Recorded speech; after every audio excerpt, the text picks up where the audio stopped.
For 19 years, I thought I was a perfect husband, quietly absorbing every hardship for my wife. But then I accidentally played her hidden voice recorder and heard a terrified whisper meant for a lawyer.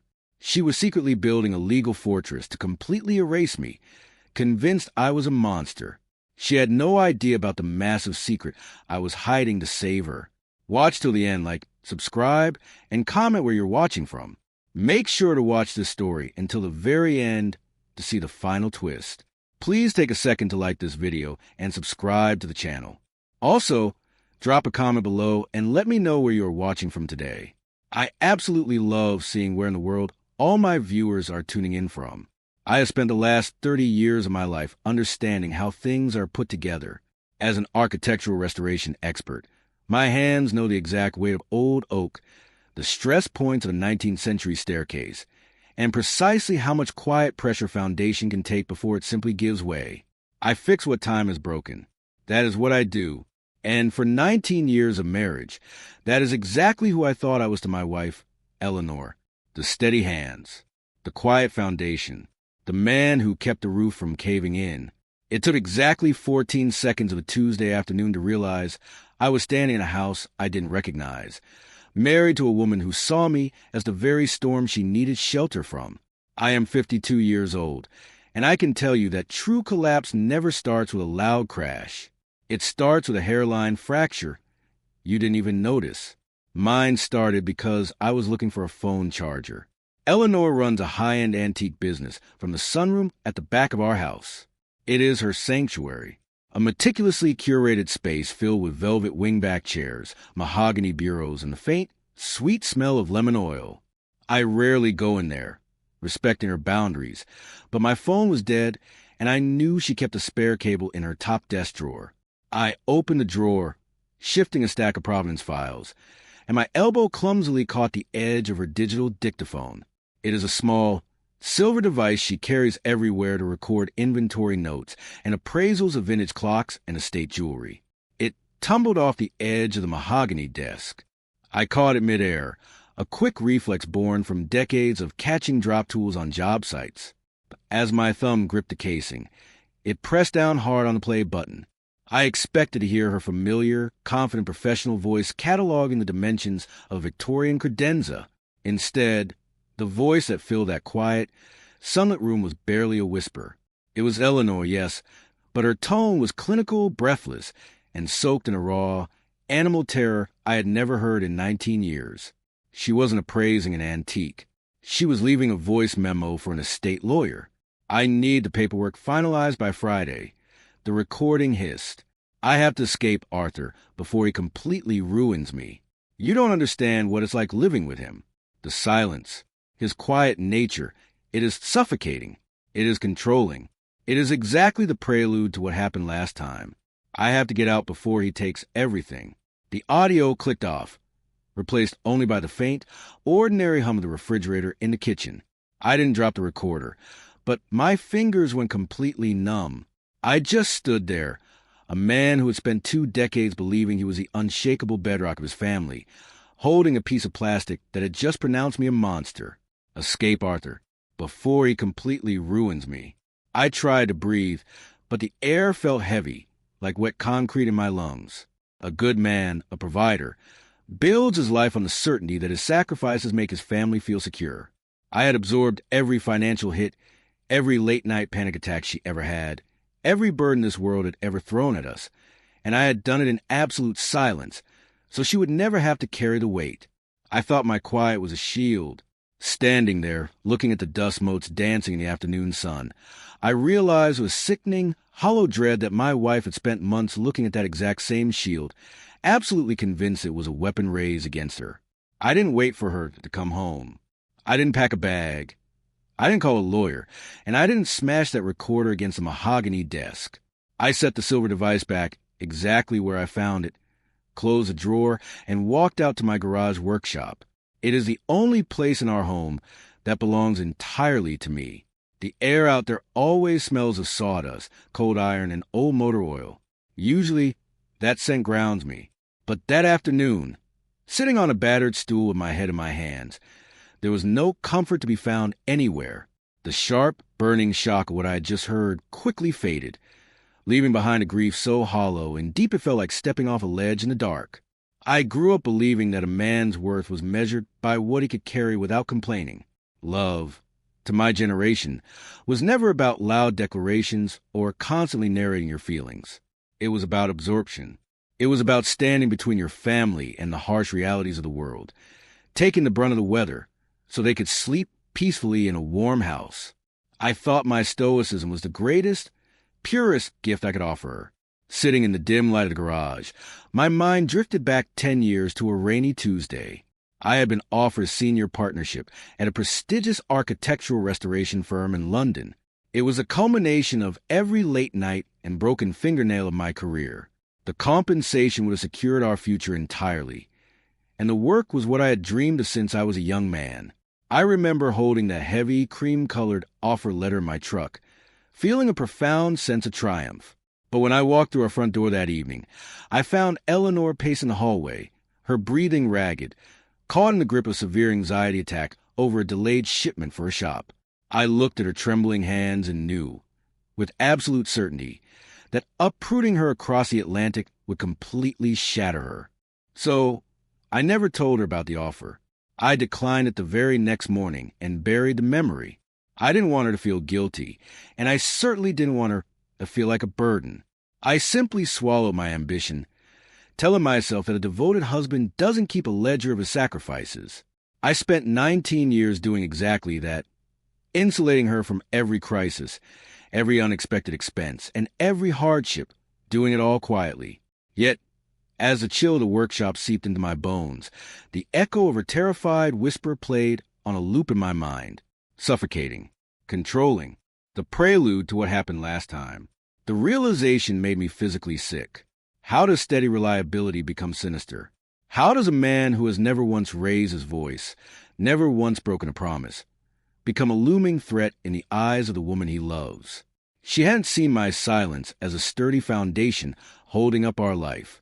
She had seen it as a prison wall slowly closing in on her. Every time I held my tongue to spare her stress, she thought I was plotting. Every time I quietly handled a problem without burdening her, she thought I was tightening my grip. 19 years of unbroken, unwavering loyalty had been entirely erased by a silent panic she was projecting onto me. I realized then that I wasn't losing my wife to a lack of love. I was losing her to a ghost story she had been telling herself in the dark, and I had no idea how to fight an enemy that only existed in her mind. Eleanor's car pulled into the driveway at 10 minutes past 6, right on schedule. I heard the engine cut out, followed by the familiar sequence of sounds that had defined my evenings for nearly 2 decades. The heavy click of the deadbolt, the soft thud of her purse hitting the entryway bench, the rustle of her wool coat. Normally, these sounds meant my day was complete, that my world was safely anchored. Tonight, they sounded like the arrival of a stranger. I had dinner waiting on the table. Baked salmon, roasted vegetables, nothing out of the ordinary. When she walked into the kitchen, she offered me the same tired, affectionate smile she always did. I smiled back. It was the hardest physical task I have ever performed. We sat across from each other, separated by 2 feet of polished oak and an invisible chasm that I was only just beginning to comprehend. The psychological tension was agonizing. It felt as though the air in the room had been replaced by deep water. While we ate, Eleanor talked about her day. She told me about a stubborn client who refused to understand the value of patina on a French provincial mirror. She spoke of shipping delays and supplier headaches. It was perfectly mundane, a seamless continuation of our daily routine. But I wasn't just listening to her anymore. I was studying her, knowing what I now knew, knowing the sheer terror captured on that small silver device. I began to see things I'd spent 19 years dismissing as mere quirks. When I stood up to grab a napkin and pushed the silverware drawer shut, it made a firm, hollow thud against the cabinet. Eleanor flinched. It was a small startle from an unexpected noise. Her shoulders hiked up to her ears. Her spine went rigid, and her eyes darted to my hands before returning to her plate. It was a subtle, practiced bracing of someone expecting an impact. A few minutes later, she mentioned purchasing a new set of specialized polishing compounds for her shop. The total cost was perhaps $40. Yet, she spent the next 5 minutes frantically over-explaining the purchase.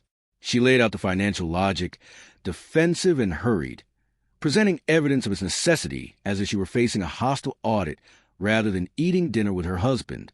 Her eyes never stopped tracking me.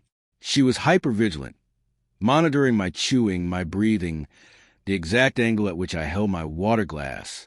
The realization hit me with the force of a physical blow.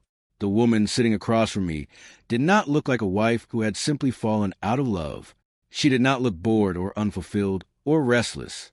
She looked like a hostage meticulously planning a prison break beneath the gaze of a warden. She wasn't seeing me at all. She was looking right through me, superimposing a phantom over my face. The suffocation, the control, the impending ruin she had whispered about on that recording, none of it was actually about me. She was fighting a ghost from her past, a dark, looming figure whose shadow I had somehow stepped into, and she convinced herself that this phantom was currently sitting at the head of her dining table. I was paying the heavy toll for a crime I never committed, entirely locked out of the courtroom where my own trial and sentencing were being held in secret. I am not a man prone to snooping.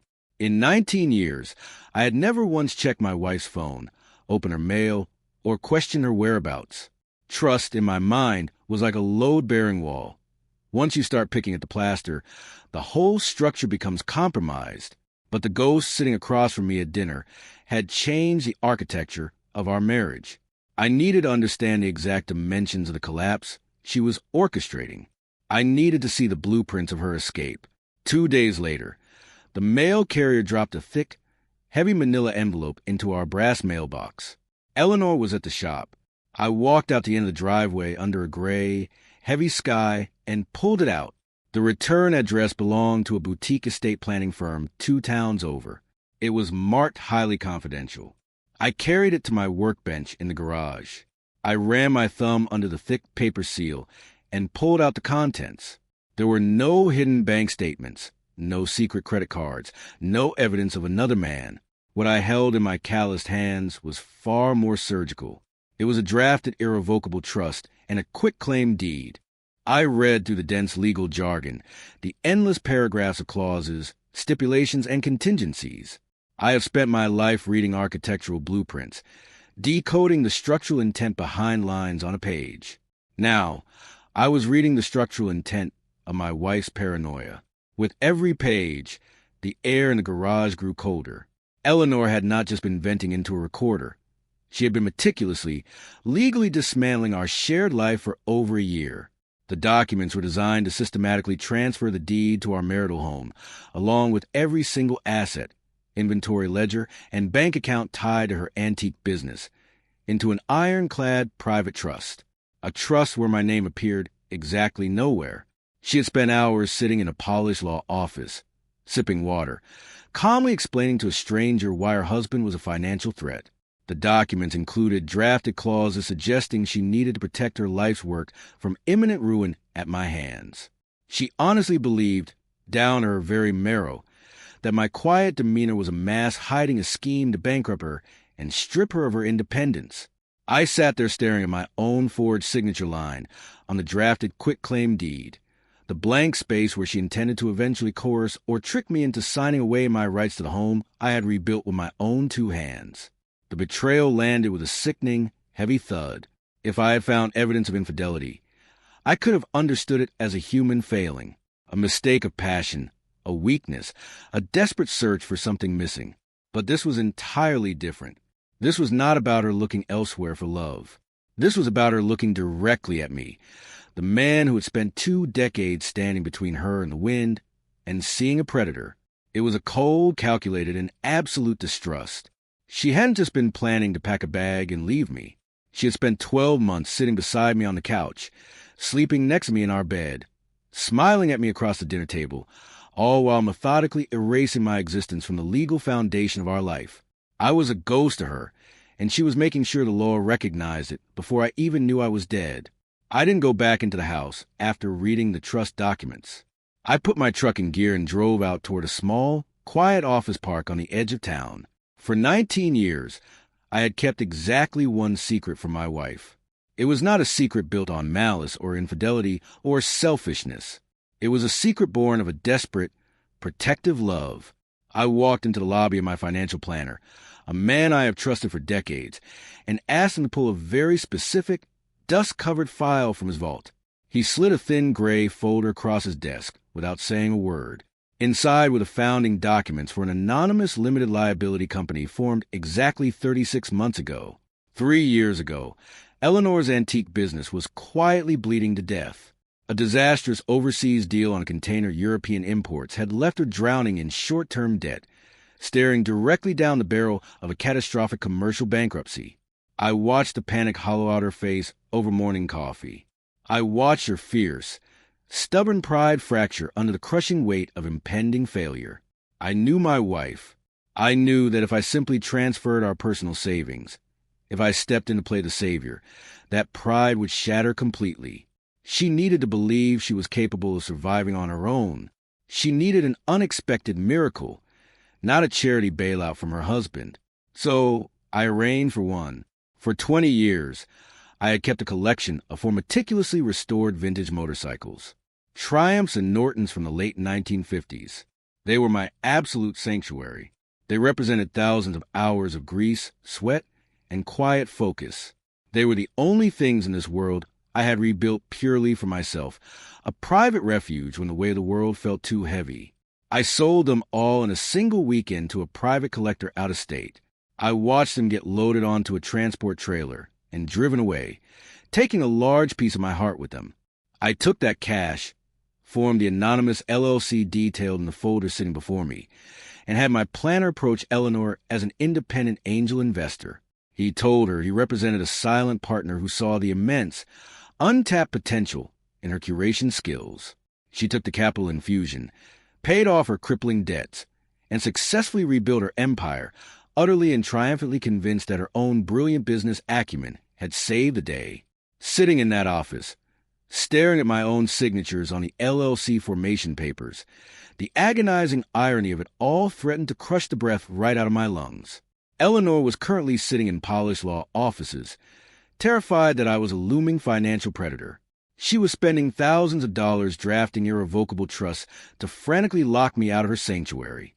She was trying to legally protect the walls of a fortress that I had bought and paid for with the only pieces of joy I had ever claimed for myself. She thought she was building a shield against a monster, completely blind to the fact that the very mortar holding her business together was made entirely of my hidden sacrifice. The rain was coming down in sheets by the time I pulled into the parking lot of a diner 2 towns over. The neon sign bled red into the puddles on the cracked asphalt. Waiting for me in a corner booth, nursing a black coffee, was Clara, Eleanor's older sister. They hadn't spoken in 6 years, a quiet estrangement born from the kind of jagged history I was only just beginning to uncover. I hadn't wanted to drag her into this, but standing in the rubble of a 19-year marriage, a man will reach for any map that might explain the shifting terrain beneath his feet. I slid into the cracked vinyl booth across from her. Clara had the same sharp, observant eyes as my wife. But where Eleanor carried herself with a polished, frantic energy, Clara was profoundly weary. She looked at my face, read the exhaustion carved into my jaw, and simply asked how bad it was. I told her about the silver recorder. I told her about the estate lawyer and the trust. I expected shock. I expected her to fiercely defend her younger sister. Instead, she just stared down at her porcelain mug, tracing the rim with her thumb, and let out a long, shuddering sigh. "You need to understand about our father," Clara said, her voice barely louder than the clatter of silverware in the diner kitchen. "Eleanor told you he abandoned us when she was 12. That much is true, but she never told you how he left." Clara finally looked up at me, and what I saw in her eyes sent a cold spike straight down my spine. "He wasn't a loud man, Arthur. He wasn't a drinker, and he was never violent. He didn't come home late and break things. He was exactly like you. He was impossibly quiet. He was steady. He fixed things around the house and never once complained about carrying the heavy burdens. And while he was playing the part of the perfect, silent foundation of our family, he was systematically bleeding our mother completely dry. For an entire year before he vanished," Clara explained, "he had been forging their mother's signature, quietly removing her name from the house deed, emptying their joint savings accounts, and shifting every marital asset into private trusts. He smiled at her across the dinner table every single night, while methodically erasing her from the legal fabric of their existence. When he finally walked out the door for good, he left their mother with absolutely nothing but a mountain of hidden debt and a foreclosure notice taped to the front door. I sat completely frozen in that vinyl booth. The puzzle pieces were suddenly locking together, forming a picture so tragic and terrifying I could barely stomach it. Clara leaned across the table. 2 months ago, she said, Eleanor called me out of the blue, panicked over a minor dip in her quarterly sales. A tiny financial hiccup, the kind of thing that happens to every small business. But for her, it tripped a tripwire that had been buried in the dark for 30 years. That minor stressor woke the ghost. She looked at your quiet strength, your stoic nature, the way you silently handle the household finances, and her trauma superimposed our father's face directly over yours. Clara reached out and lightly touched my hand. It isn't malice, Arthur. It is a deeply ingrained, desperate survival reflex. She is terrified of being left destitute and humiliated again. She is preemptively dismantling your life because her broken instincts have convinced her that you are silently dismantling hers. I drove back home through the pouring rain, my hands gripping the steering wheel until my joints ached. My silence had not just failed to protect my wife. It had perfectly mimicked a monster who destroyed her childhood. I was suddenly fighting a war I didn't even know I had been drafted into, against a phantom who had left the battlefield 30 years ago. The weather bulletin had warned of an unseasonal coastal nor'easter, but warnings rarely capture the raw, violent reality of storm until the sky actually breaks open. By 9 o'clock that evening, the wind was tearing through our small coastal town with vicious, howling force, driving sheets of freezing rain sideways against the glass. I was standing at the kitchen sink, watching the ancient oak trees in the yard bend under the onslaught, when the power grid finally surrendered, plunging the house into total darkness. My first thought wasn't about the house. It was about the shop. Eleanor had gone back to her antique showroom hours earlier to finish an appraisal. The building was a beautiful but fragile converted 19th century carriage house near the harbor. It had character, but it did not have the structural integrity to withstand a direct hit from a storm of this magnitude. I grabbed my heavy canvas coat, threw my industrial tool bag and 2 massive waterproof tarps into the back of my truck, and drove blindly through the flooding streets. When I finally pulled into the gravel lot behind the shop, the sight made my blood run cold. The aging slate roof of the carriage house was visibly buckling under the sheer weight of the pooling water and wind shear. I shoved my shoulder against the heavy oak front door, forcing it open against the gale. Inside, the scene was absolute chaos. The ceiling was weeping dirty, freezing water directly onto her most prized, irreplaceable inventory.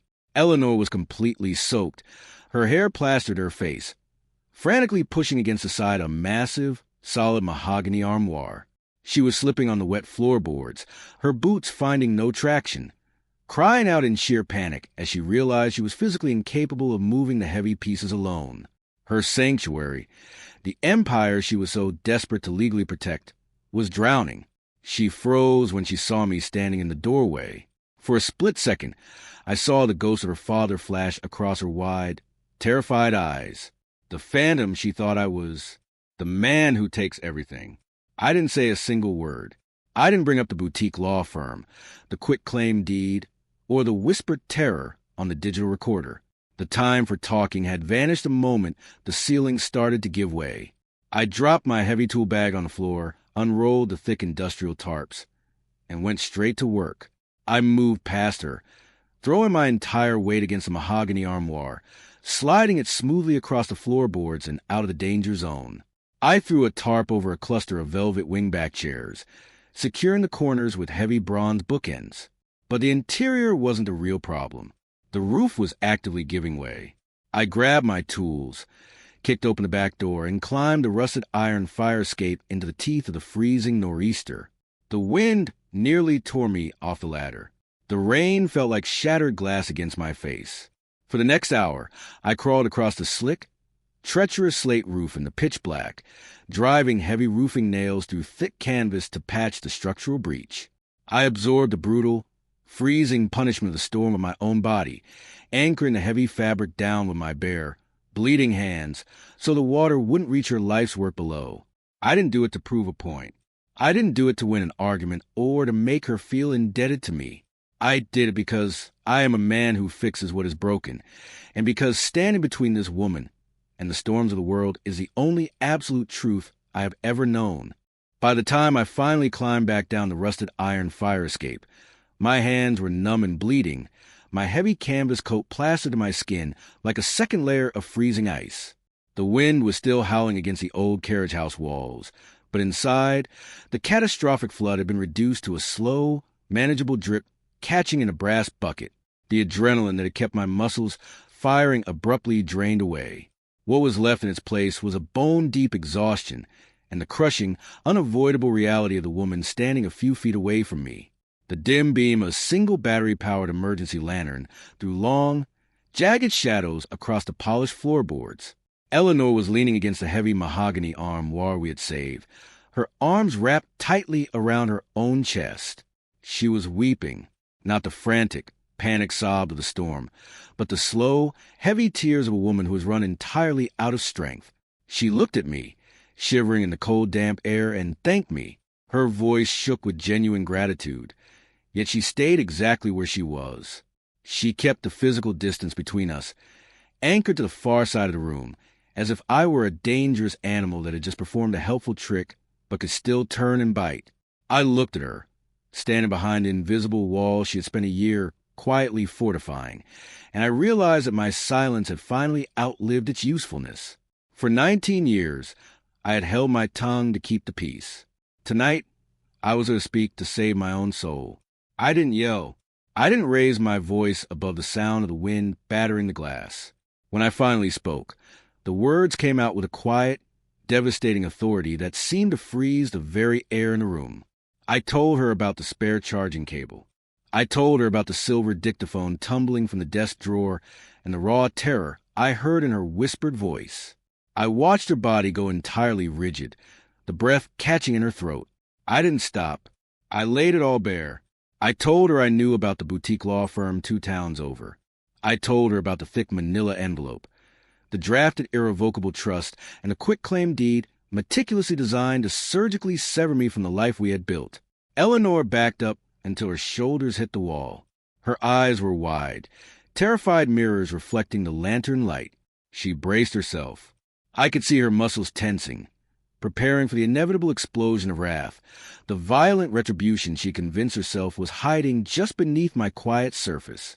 She was waiting for the ghost of her father to finally step out of the shadows and show his true face. But I had no wrath left to give. I was just a tired man standing in a freezing room, bleeding onto floorboards for a woman who didn't trust me. I looked at her, letting the silence stretch until it was almost unbearable. After 19 years of carrying this life on my back, I asked, my voice breaking under the weight of a shattered heart, "What did I ever do to make you think I was the monster you needed to lock out?" Eleanor did not have an answer. She stood pinned against the wall by the weight of my question, her breathing ragged and shallow in the cold air of the carriage house. The wind continued its assault against the patched roof above us, but inside that dim room, the silence between us felt heavier than the storm outside. She looked at me, searching my exhausted, rain-battered face for the cruelty she had spent a year bracing against. She found nothing but a man at the end of his rope. I reached inside the inner chest pocket of my soaked canvas coat. My fingers were stiff and raw from the freezing rain, but I managed to pull out a folded, slightly water-warped manila envelope. I had carried it with me ever since I left the financial planner's office, carrying it like a heavy stone over my heart. I walked over to her prized 19th century writing desk, the one she had spent months restoring, and I dropped the envelope onto the polished mahogany surface. It landed with a dull, heavy slap. "Open it," I told her. My voice was completely hollowed out. "If you are going to legally erase me from your life, you should at least know exactly what you are throwing away." She hesitated, her hands trembling as she reached for the damp paper. She slid the documents out under the weak, flickering beam of the emergency lantern. I watched her eyes dart across the top page, the founding articles of the anonymous limited liability company. I watched confusion furrow her brow as she read the name of the entity, the dates, and the exact dollar amounts. 3 years ago, I said, the words cutting to the damp chill of the room, you were sitting at our kitchen table, quietly drowning. That European container shipment had fallen through, and this entire business was staring down the barrel of a commercial bankruptcy. I watched your pride fracturing. I knew that if I just handed you our personal savings, it would break your spirit. You needed to believe you could save this empire yourself. You needed to remain the hero of your own story. She looked up at me, her lips parted, the color rapidly draining from her face. I sold the motorcycles, Eleanor, I said softly. I sold all 4 of them in a single weekend to a private buyer out of state. I took that cash, I formed that LLC, and I had my planner approach you as a silent angel investor. There was no outside savior. There was only me.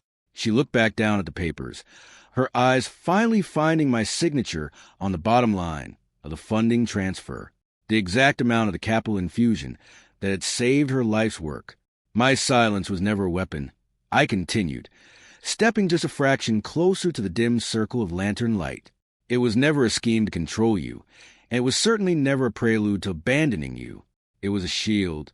I absorbed the financial blow, and I willingly gave up the only personal sanctuary I had, purely so you would never have to look in the mirror and feel like a failure. I hid it because I loved you. I watched the absolute certainty of her paranoia shatter into 1,000 pieces. The thick, invisible armor she had worn for 12 months simply dissolved. The legal documents slipped from her trembling fingers, scattering across the wet floorboards. In that profound, devastating moment, the ghost of her father finally vanished from the room. Her deeply ingrained survival instincts, the trauma that had blinded her for decades, had completely lied to her.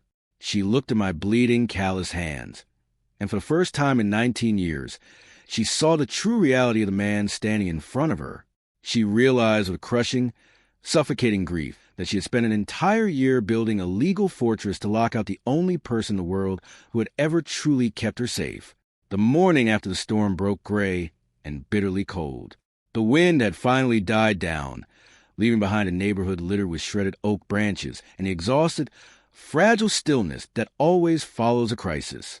We drove home from the carriage house in a profound silence, but for the first time in 19 years, it was a silence built on sheer exhaustion rather than fear.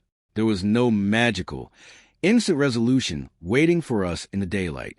A shattered reality does not rebuild itself just because you finally understand how it was broken. The heavy manila envelope still sat on the antique desk, its contents legally drafted and terrifyingly real. Dismantling the irrevocable trust was a painful, humiliating process for Eleanor. She had to walk back into that polished boutique law office, look a stranger in the eye, and systematically tear down the ironclad legal fortress she had spent 12 agonizing months building against her own husband. But she made the calls. She signed the revocations. She began the grueling work of dismantling the walls. 2 weeks later, we walked into a brightly lit therapist's office on the north side of town and sat together on a small, uncomfortable sofa. We agreed to start dragging the ghosts of her past out into the daylight, where they could no longer dictate our present. She is learning how to untangle the memory of a father who quietly destroyed her childhood from the reality of a husband who quietly tried to save her adulthood. But sitting in that room, I had to face my own profound failures. I had to look across the room and admit that my stoicism, the very trait I thought made me a good man, had nearly cost me everything. I realized that when you silently absorb every hardship, every financial blow, and every stressor without ever sharing the burden, you aren't just protecting your partner. You are locking them out of your own reality. You leave them entirely in the dark. And I learned the hard way that in the dark, a terrified mind will always start imagining monsters. Silent sacrifices, no matter how nobly intended, feel exactly like secrets to the person on the outside looking in. I understand now that a good man must speak his love, but he must also speak his burdens out loud. He has to give his partner the respect of knowing exactly what they are building together and exactly what it costs. Marriage at 52 looks very different than it does at 30. It is no longer about grand, sweeping romantic gestures or pretending you are invincible. True protection isn't just about stepping in front of the storm and taking the beating. so the one you love doesn't have to. It is about sharing reality, even when that reality is heavy, terrifying, and uncertain. It is about trusting your partner enough to hand them a hammer when the roof starts leaking, instead of climbing up there in the freezing rain to fix it all by yourself. We are learning how to speak again, not just to fill the quiet, but to ensure that the silence never again becomes a place where ghosts can hide. If this story resonated with you, and if you believe in the raw, undeniable power of speaking the hard truth to the ones you love before the silence becomes too heavy to bear, please take a moment to like this video, subscribe to the channel, and share it with someone who might need to hear it today.